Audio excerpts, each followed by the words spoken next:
Hey guys, welcome back to my YouTube channel. Today in this video I am talking about belt sander Linisher.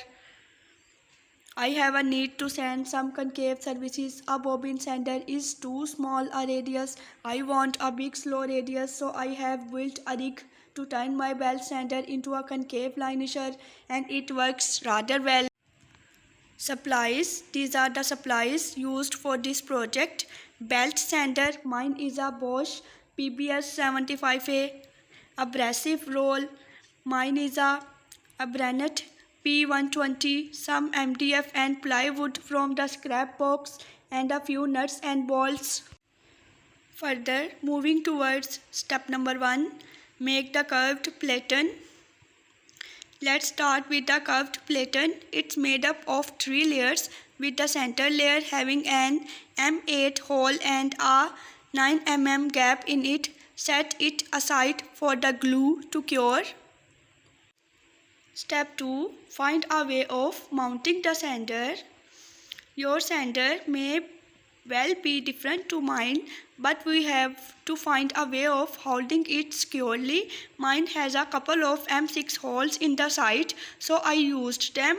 I cut a piece of plywood to fit so that it cleared the dust pot and the air vent.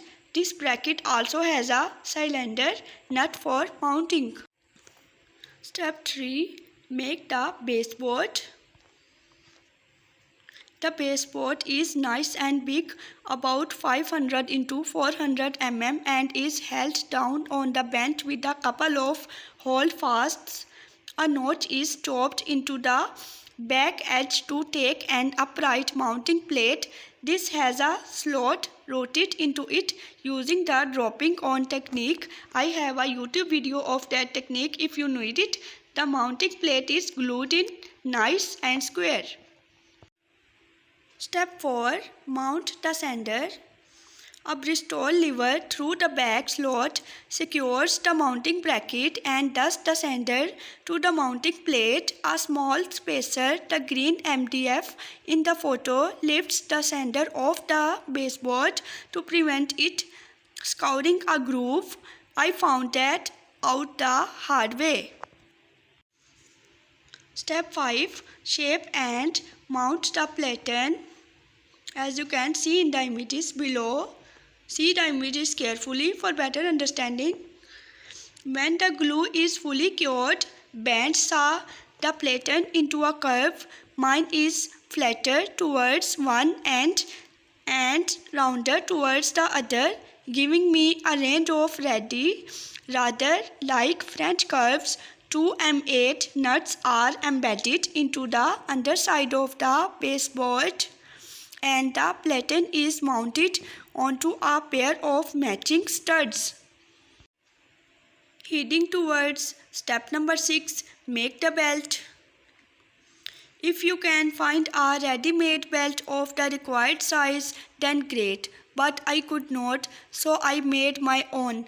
The abrasive has to go around both rollers of the machine and the platen with an overlap of say 20 mm for the glue. The ends were cut at 30 degrees or so. I discovered that the abrasive is in 2 layers, the mesh itself and the velcro type backing.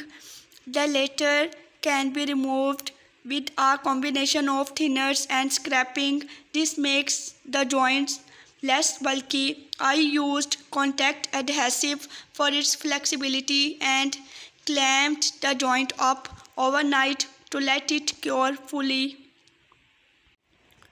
Last but not the least, step 7. Let's go. The belt must be installed so that the joint trails rather than leads on the platen and is tensioned using the adjustment afforded by the slot in the platen. I found that I had to have it quite tight to avoid it stalling. There is not as much traction provided by the drive roller as there would be normally, because the belt is in contact for only about 1/3 of the circumference rather than 1.5. so I have to take it easy. By removing the platen entirely, I can use the setup for flat and convex surfaces too.